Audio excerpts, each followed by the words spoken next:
falava, não posso comprar. Não tinha dinheiro para dar entrada. E muitas vezes não...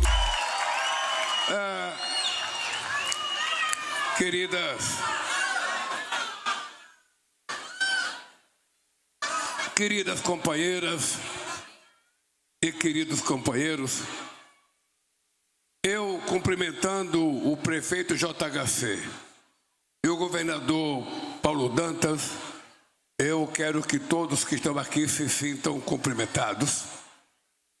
Cumprimentar os companheiros e as companheiras que receberam a chave da tua casa. Que Deus abençoe vocês. Eu queria contar uma coisa para vocês que eu contei da outra vez que eu vim inaugurar a parte de baixo. Vocês estão recebendo uma casa, acho que de 48 ou 49 metros quadrados. Tem gente que acha que é uma casa pequena.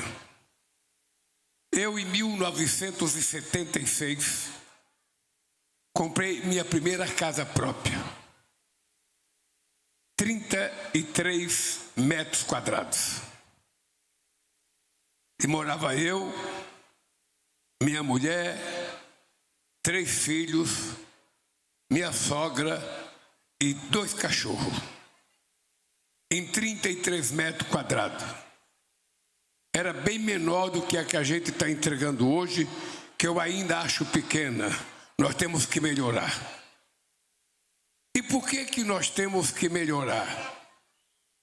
Porque eu já vivi em situações muito ruins. Eu já vivi em lugar que dava enchente de 1,5 metro dentro de casa. Eu já acordei de noite com rato, com barata, com cocô, tentando sair do vaso sanitário, o rato tentando se salvar, a barata, ter que levantar minha mãe, ter que levantar as coisas para a gente não perder o que tinha. Eu já morei em lugar que quando chovia a gente não conseguia sair de casa de tanta lama que fazia.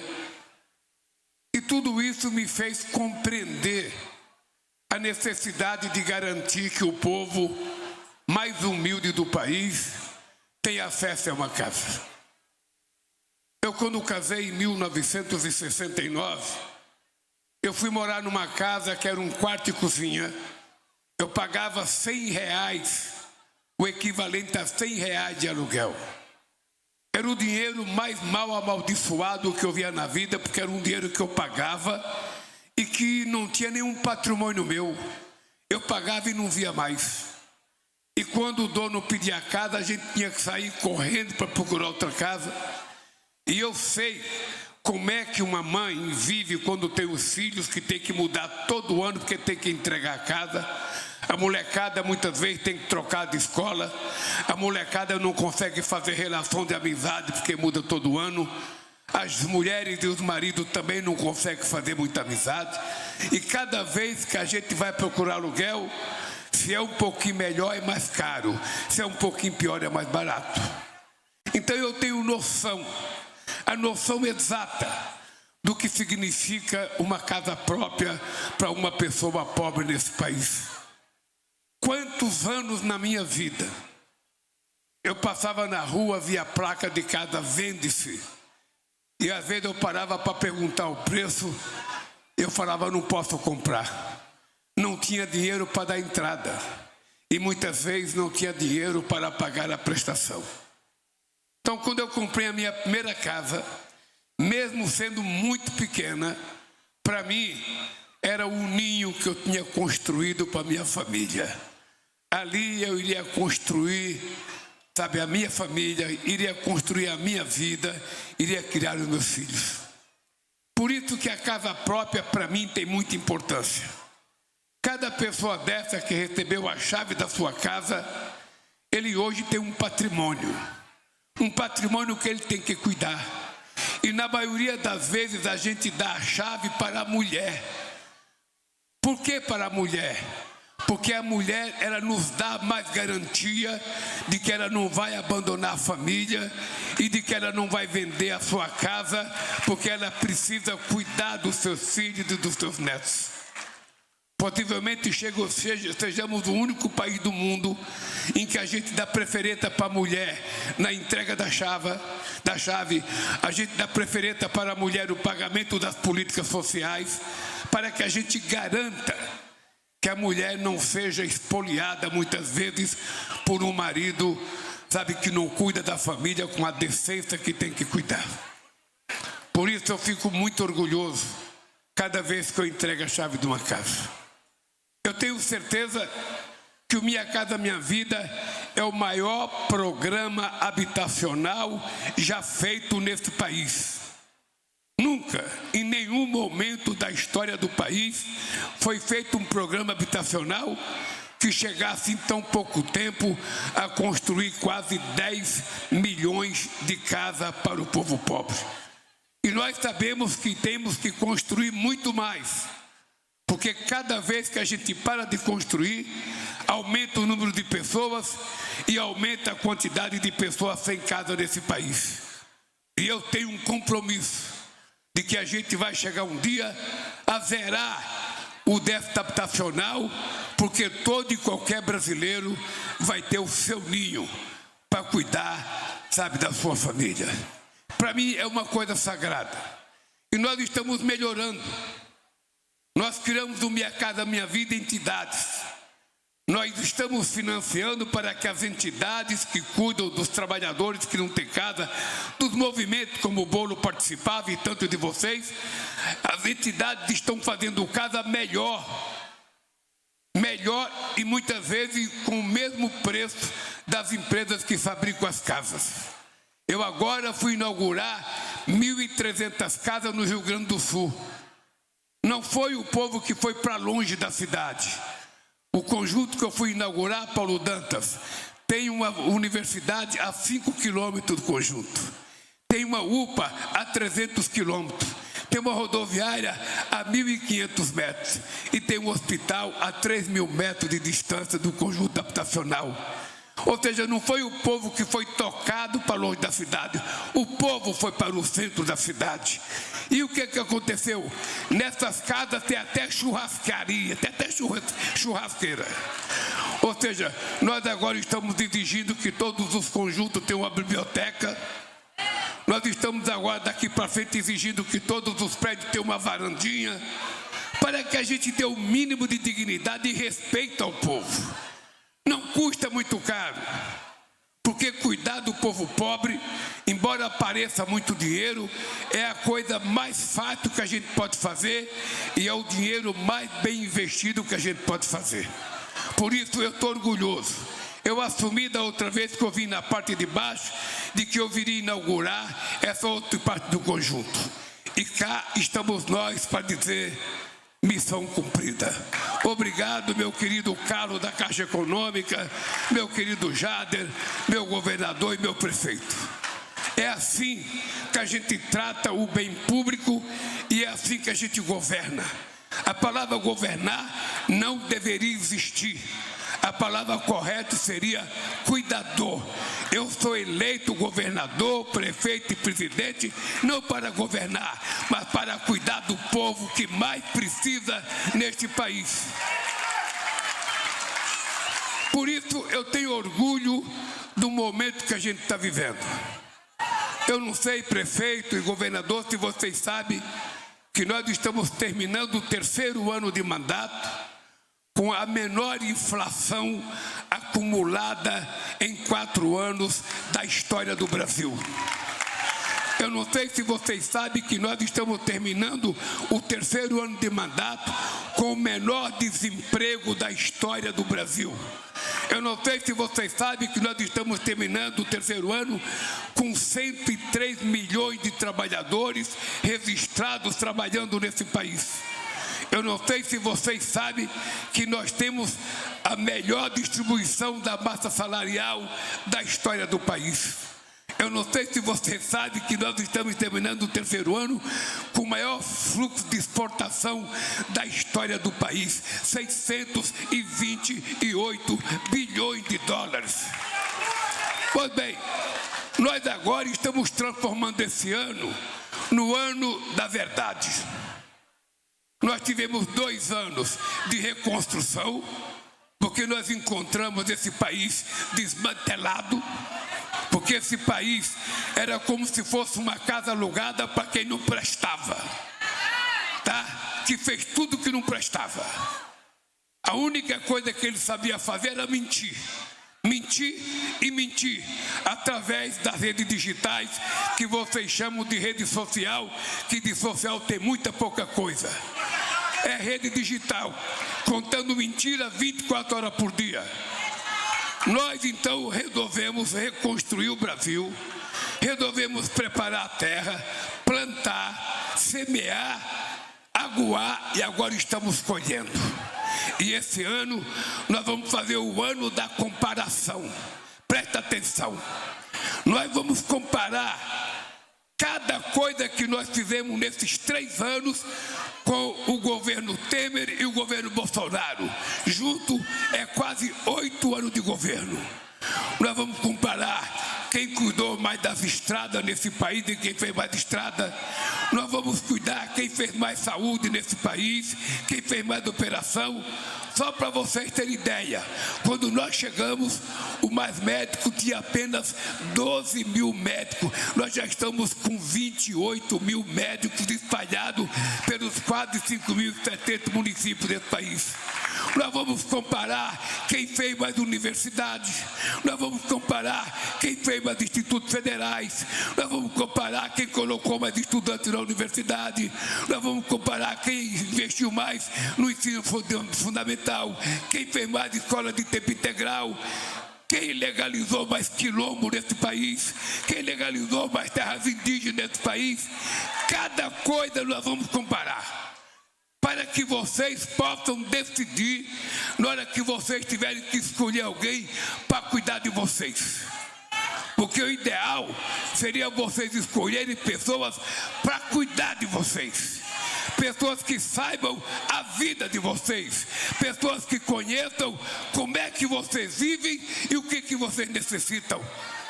Porque nós não podemos continuar acreditando na mentira.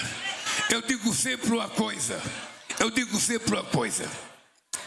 não coloquem nunca uma raposa para tomar conta do galinheiro, que ele vai comer até o galo. Não coloque. Vocês sabem disso. É a coisa mais simples de vocês entenderem o que eu estou falando. Não coloque uma raposa para tomar conta do galinheiro. Mesmo que ela esteja vestida de branco, mesmo que ela esteja com uma lágrima nos olhos, a raposa, ao ser colocada no galinheiro, ela vai comer as galinhas. Então é importante vocês terem noção disso. Porque este ano, quando eu digo que é o ano da verdade, não é o Lula que vai ter que fazer a comparação, são vocês. São vocês. Vocês que têm telefone celular. Precisa tomar muito cuidado com a quantidade de mentira que vocês recebem todo dia. Precisa aprender a distinguir o que é verdade e o que é mentira. Porque todo mundo sabe também que a mentira voa e a verdade gatinha. Todo mundo sabe. E tem muita gente mentindo nesse país. Tem muita gente contando mentira. E nós não podemos permitir que a mentira volte a governar. Cadê a carteira profissional verde e amarela que ia gerar emprego nesse país? Cadê a casa verde e amarela que ia acontecer para o povo? Cadê esse país desenvolvido? É importante vocês saberem que a única vez que esse país cresceu, a última vez que ele cresceu acima de 3%, foi quando eu deixei a presidência em 2010. De lá para cá, ele só foi crescer acima de 3% quando eu voltei à presidência da República, e já cresceu nos 3 anos que nós governamos esse país. Portanto, companheiros, o que está acontecendo no Brasil nesse instante é uma lição para todos nós. E eu queria que vocês compreendessem isso. Eu digo sempre, presta atenção numa coisa, eu digo sempre o seguinte: muito dinheiro muito dinheiro na mão de poucos significa pobreza. Pouco dinheiro na mão de muitos significa melhoria de vida das pessoas. E eu vou dar um exemplo para vocês. Quando eu cheguei aqui, eu perguntei quantas pessoas tem aqui. Me disseram 5.000 pessoas. Eu não sei contar, então, para mim, se tinha 2, 3 ou 4 ou 5, eu não sei. Mas vamos supor que aqui tinha 5.000 reais, 5.000 pessoas. E eu tivesse no meu bolso 10 milhões de reais. E eu resolvesse fazer um benefício a essa comunidade e pegasse esses 10 milhões de reais e entregasse para uma pessoa. Entregasse para essa moça que está aqui na frente. Tome, 10 milhões é seu. O que ela iria fazer? Ela iria correr para um banco, iria abrir uma conta, ela iria pesquisar qual era o banco que estava pagando mais juro, ela ia depositar os 10 milhões no banco, ia ficar vivendo do quê? Do rendimento da aplicação que ela fez. E 4.990 pessoas continuavam pobres como vocês.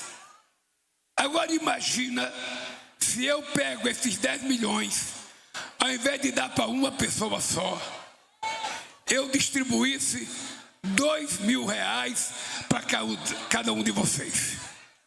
O que iria acontecer nessa comunidade? Cada um com 2 milhões de reais ia correr diretamente numa padaria, ia comprar mais comida, ia comprar mais loja, ia comprar mais roupa, ia comprar um sapato, ia comprar um chinelo, ia levar coisa para o filho, comprar material escolar. Esse dinheiro circularia na mão de 2.000 pessoas, circularia no bar, circularia na padaria, circularia na loja, circularia na fábrica. Esse comércio crescia, tinha mais emprego, tinha mais salário, o que significa que todo mundo melhorava um pouco de vida e não apenas uma pessoa. É isso que nós estamos fazendo nesse país nesse instante. É isso que nós estamos fazendo, distribuindo as coisas que nós somos capazes de produzir. É por isso que nós criamos o Pé de Meia, para garantir que os meninos do ensino médio não desistam da escola. É por isso que nós criamos o programa, isentando imposto de renda para quem ganha até 5.000 reais. É por isso que nós criamos o programa Luz do Povo, isentando as pessoas que consomem até 80 kW de energia ou até 120 para pagar menos. É por isso que nós criamos agora o programa Gás do Povo, que até o mês de março, 15 milhões de famílias pobres estarão recebendo o gás de graça, porque o governo vai garantir que essas pessoas possam viver decentemente e não cozinhando com querosene ou com tijolo, fazendo coisa de lenha para se acidentar e se queimar. É esse país que está dando certo, porque nós estamos fazendo com que o dinheiro chegue na mão das pessoas que precisam. E não o país continuar como antes, as mesmas pessoas cada vez mais ricas e as pessoas pobres cada vez mais pobres. Em 2014, a gente tinha acabado com a fome nesse país. Quando eu votei em 2023, tinha 33 milhões de pessoas passando fome. Nós, em 2 anos e meio, acabamos com a fome outra vez nesse país, porque comer é um direito sagrado, que está na Bíblia, que está na Constituição, e nós temos que garantir isso, ajudando o pequeno e médio produtor rural, ajudando as pessoas que ganham o salário mínimo e dando aumento real para o salário mínimo, ajudando as pessoas que estão no Bolsa Família. Porque se nós não cuidarmos das pessoas mais pobres, elas vão ficar mais pobres. Por isso eu estou muito orgulhoso de estar aqui. Muito orgulhoso. Quando eu criei o programa Brasil Sorridente, é porque eu não aguentava mais ver meninas de 18 anos, 19 anos, em vários lugares do país, sem poder sorrir, porque faltava dente na boca. E não poderia gastar dinheiro com dentista. Então, o Estado tem que cuidar do seu povo. E por isso criamos o programa Brasil Sorridente. Agora, Nós até esse ano vamos inaugurar 150 carretas que vão andar por esse país afora para fazer todos os exames sofisticados que o mundo faz. Qualquer rico faz exame igual vocês vão fazer agora. Quando você tiver que fazer mamografia, quando você tiver que fazer um negócio para ver o seu coração, quando você tiver que saber se você tem câncer, vocês vão passar por máquina, igual passa o presidente da República Americana, igual passa o presidente Lula, igual passa o presidente da China.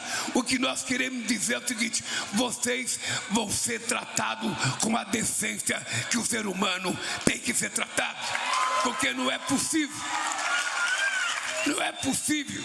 que a gente continue vendo o pobre ser sacrificado, enquanto tem um cidadão, sabe, do Banco Master, que deu um golpe de mais de 40 bilhões de reais. Mais de 40 bilhões de reais. E quem vai pagar é os bancos. É o Banco do Brasil, é a Caixa Econômica que vai pagar, é o Itaú, um cidadão que deu um desfalque de 40 bilhões nesse país. Então, companheiros, e tem gente que defende, porque também está cheio de gente que falta um pouco de vergonha na cara nesse país. Então, companheiros, eu tenho que ir para a Bahia agora. Mas eu quero dizer ao prefeito, ao JHC, ao Paulo Dantas, ao Renan, a nossa senadora de Alagoas, de que tem uma coisa que eu quero dizer para vocês. Vocês percebem que eu pareço que tenho 30 anos, mas eu já tenho 80 anos de idade. Eu vou viver muito. Porque minha mãe, Dona Lindu, dizia: Lula, você teima. E eu estou teimando. Eu gosto da vida e eu vou viver muito. E vou dizer uma coisa para vocês: enquanto eu tiver vida, aqueles cidadãos que ajudaram a destruir esse país, que negaram a vacina e por conta disso morreram 700 mil pessoas da Covid nesse país, dos quais metade era culpa deles. Aqueles cidadãos que prometeram emprego e deram desemprego, que prometeram casa e não deram casa, que prometeram comida e não deram comida, que prometeram mais salário e passaram 7 anos sem aumentar o salário mínimo. Esses cidadãos, enquanto eu for vivo, não voltarão a governar mais esse país. E nós, e quem tem,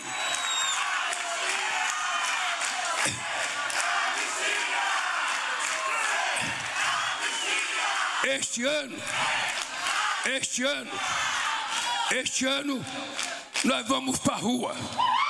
Nós não queremos brigar com ninguém. Nós não queremos fazer confrontação física. O que nós queremos é fazer confrontação de realização nesse país. Perguntar para eles quantas universidades vocês fizeram nesse país? Nenhuma. Quantas escolas técnicas vocês fizeram? Nenhuma. Quanto percentual vocês aumentaram o salário mínimo? Nada. Aliás, nem aumentaram a merenda escolar, se vocês querem saber. Então, companheiros e companheiras, eu sou um pernambucano. Não morri de fome até completar 5 anos de idade. Para morrer depois que chegou a 80 é difícil. Então se prepare. Se prepare, porque esse ano eu vou andar esse país. Eu vou percorrer cada rincão desse país junto com essa turma aqui. E nós vamos garantir que a democracia vai prevalecer nesse país e que vença a disputa eleitoral aquele que o povo brasileiro quiser. E quem ganhar leva da forma mais democrática do mundo, na eleição mais honesta do mundo, porque não tem nada mais honesto do que a urna eletrônica para esse país. Quando alguém fala que a urna eletrônica permite roubar, eu digo sempre: se a urna eletrônica permitisse roubar, o Lulinha não seria 3 vezes presidente da República desse país. A elite brasileira já teria roubado há muito tempo. Então, gente, Gente do céu, vocês tenham certeza de uma coisa. Eu sei do que vocês precisam. E eu sei como é que a gente faz para melhorar. Então ajudem a controlar o celular de vocês. Ajuda o celular. Não passem mentira para frente. Não passem mentira.